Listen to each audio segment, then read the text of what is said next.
السلام علیکم بچوں. دیکھیے آج ہم پڑھیں گے سودا کی غزل. سودا کا تعارف ہم پچھلی ویڈیو میں پڑھ چکے ہیں. بہار بے سپرے جام و یار گزرے ہے، نسیم تیر سی چھاتی کے پار گزرے ہے. بہار یعنی موسم بہار ہے، اور بہار کا موسم آپ سب جانتے ہیں کہ جب آتا ہے بہار تو پھول کھلتے ہیں، کلیاں کھل جاتی ہیں اور بہت ٹھنڈی ہوا چلتی ہے اچھی، اور پرندے چہچہاتے ہیں، ہریالی چھا جاتی ہے چاروں طرف. مطلب بہت خوبصورت اور بہت پرکیف موسم ہوتا ہے. ہوا بھی بہت اچھی لگتی ہے. تو شاعر یہ کہتا ہے کہ بہار کا موسم آ گیا ہے، لیکن شاعر کے پاس یعنی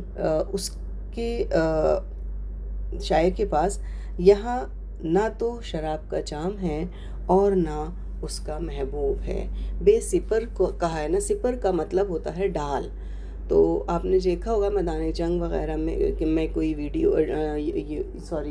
کوئی مووی وغیرہ یا کہیں اس میں کسی ڈرامے وغیرہ میں دیکھا ہوگا آپ نے کہ وہ جب میدان جنگ میں اپنے آپ کو تلواروں سے اور نیزوں سے روکنے کے لیے ایک بہت ڈھال ہوتی ہے جس سے وہ روکتے ہیں اپنے آپ کو. تو یہاں شاعر نے محبوب کو ڈھال کے طور پر استعمال کیا ہے.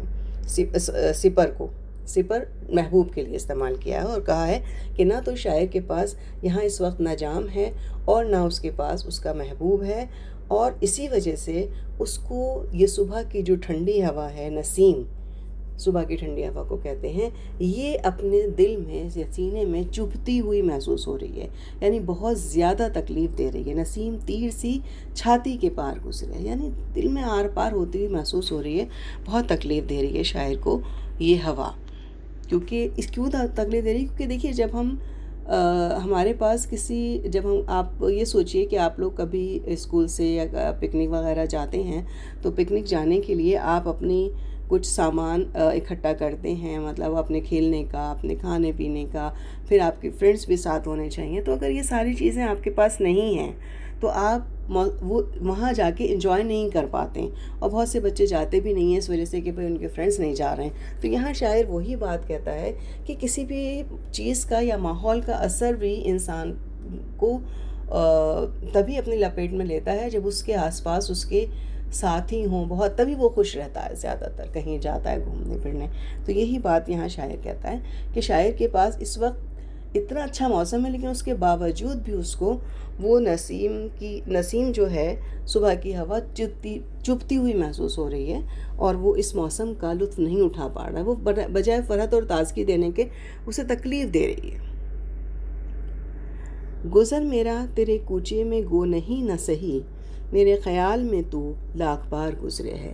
یعنی شاعر یہ کہتا ہے، اپنے محبوب سے مخاطب ہے، کہتا ہے کہ اگر میں تیری گلی سے نہیں گزرتا، تیرے گھر کے سامنے سے نہیں گزرتا آس پاس، تو اس کا مطلب یہ نہیں ہے کہ میرے دل میں تیرے لیے جگہ نہیں ہے یا میں تجھ سے انسیت نہیں رکھتا، محبت نہیں رکھتا. ہر وقت ہر لمحہ مجھے تیرا خیال رہتا ہے، میرے خیال میں تو لاکھ بار گزرے. لاکھ بار گزرنے سے مراد لاکھ بار گزرنا نہیں ہے. لاکھ بار گزرنے کا مطلب یہ ہے کہ ہر وقت ہر لمحہ مجھے تیرا خیال رہتا ہے، میں ہر وقت تو میرے دل میں ہر وقت موجود رہتا ہے. بھلے اگر میں نہیں تیرے گھر کے دروازے سے یا گلی سے نہیں گزرتا، لیکن میرے دل میں تو ہر وقت موجود ہے. کہے ہے آج تیرے در پہ اضطراب نسیم، کہ اس جہاں سے کوئی خاکسار گزرے ہے. اضطراب نسیم صبح کی ٹھنڈی ہوا. اضطراب کا مطلب ہے بے چین. کہتا ہے شاعر دروازہ، کہتا ہے آج تیرے در پر اضطراب نسیم، یعنی صبح کی ہوا جو ہے وہ بہت بے چین ہے، اور وہ تیرے دروازے پر بار بار دستک دے رہی ہے اور تجھے یہ اطلاع دینے کی کوشش کر رہی ہے، یہ اطلاع دیتی ہے کہ آج اس دنیا سے کوئی خاکسار گزر گیا، یعنی ایک عاشق گزر گیا. خاکسار شاعر نے اپنے لیے، شاعر کے لیے استعمال کیا ہے. عاجزی اور انکساری کے طور پر اپنے لیے خاکسار کا لفظ استعمال کیا جاتا ہے. جیسے آپ نے پڑھا ہوگا لفظ غریب خانہ. غریب خانہ اپنے گھر کے لیے عاجزی اور انکساری کے طور پر لوگ استعمال کرتے ہیں اور کیا جاتا ہے. تو اسی طرح سے یہاں شاعر کہتا ہے کہ آج صبح کی جو ٹھنڈی ہوا ہے وہ بہت بے چین ہے اور بار بار شاعر کے محبوب کے دروازے پر دستک دیتی ہے، یہ اطلاع دینے کے لیے کہ اس جہاں سے کوئی خاکسار گزر گیا۔ یہ شعر اس نے تعلیل کا بھی ہے، کیونکہ اس میں شاعر اس میں وجہ وہ نہیں ہے ہوا کے دروازے کا کھٹکھٹانے کی، بھئی ہوا چلتی ہے تو دروازے ظاہر ہلتے ہیں، کھڑکیاں ہلتی ہیں، آواز بھی کرتی ہیں، تو یہاں اس نے تعلیل بھی ہے اس شعر میں۔ اگلا شعر ہے، میں وہ نہیں کہ کوئی مجھ سے مل کے ہو بدنام، نہ جانے کیا تیری خاطر میں یار گزرے ہے۔ کہتا ہے شاعر کہ میں وہ نہیں، میں ان لوگوں میں سے نہیں ہوں کہ جو کسی کی بدنامی کا سبب بنوں، وجہ بنوں، کہ پتہ نہیں تو میرے بارے میں کیا سوچتا ہے، نہ جانے کیا تیری خاطر میں یار گزرے ہے۔ اے میرے محبوب، پتہ نہیں تو میرے بارے میں کیا سوچتا ہے، کیا نظریہ رکھتا ہے، کیا خیالات ہیں تیرے لیے، تیرے میرے بارے میں، تو لیکن میں اتنا تجھے بتا دوں کہ میں کبھی بھی تیری یا کسی اور کی بدنامی کا سبب نہیں بنوں گا۔ میں ان لوگوں میں سے ہوں ہی نہیں جو کسی کو بدنام کروں یا کسی کی بدنامی کی وجہ بنوں۔ گزر میرا تیرے کوچے سے یوں ہے اے ظالم، کہ ریت جیسے ریت سے پانی کی دھار گزرے ہے۔ اب ظالم، یہاں ظالم شاعر نے محبوب کے لیے استعمال کیا، اور کیوں کیا ہے؟ کیونکہ ظاہر ہے محبوب جو ہے وہ اس کی طرف ملتفت نہیں ہے، توجہ نہیں دیتا ہے، تو وہ اس کو ظالم ہی قرار دے گا۔ تو شاعر یہ کہتا ہے کہ گزر میرا تیرے کوچے سے یوں ہے اے ظالم، کہ محبوب کی گلی سے، اے محبوب تیری گلی سے گزرتا ہوں میں، لیکن اس طرح گزرتا ہوں کہ جیسے ریت پر سے پانی گزرتا ہے۔ اب آپ خود سوچئے کہ ریت پر جب پانی ڈالا جاتا ہے تو پانی کیسے گزرتا ہے ریت سے؟ جب ریت پر پانی ڈالیں گے تو وہ اندر ہی اندر جذب ہو جاتا ہے اور اس کی کوئی آواز نہیں ہوتی، اور دھیرے دھیرے دھیرے دھیرے وہ اندر تک، نیچے تک، گہرائی تک چلا جاتا ہے اور بہت دیر تک گیلا رہتا ہے۔ تو یہاں شاعر کا کہنے کا مطلب یہی ہے کہ وہ محبوب کی گلی سے اس طرح نکلتا ہے کہ اسے آواز تک نہیں ہوتی، اسے احساس تک نہیں ہوتا، بہت آہستہ آہستہ، بہت بغیر آواز کے وہ وہاں سے نکلتا ہے۔ اگلا شعر ہے، مجھے تو دیکھ کے جوش و خروش سودا کا، اسی ہی فکر میں لیل و نہار گزرے ہے۔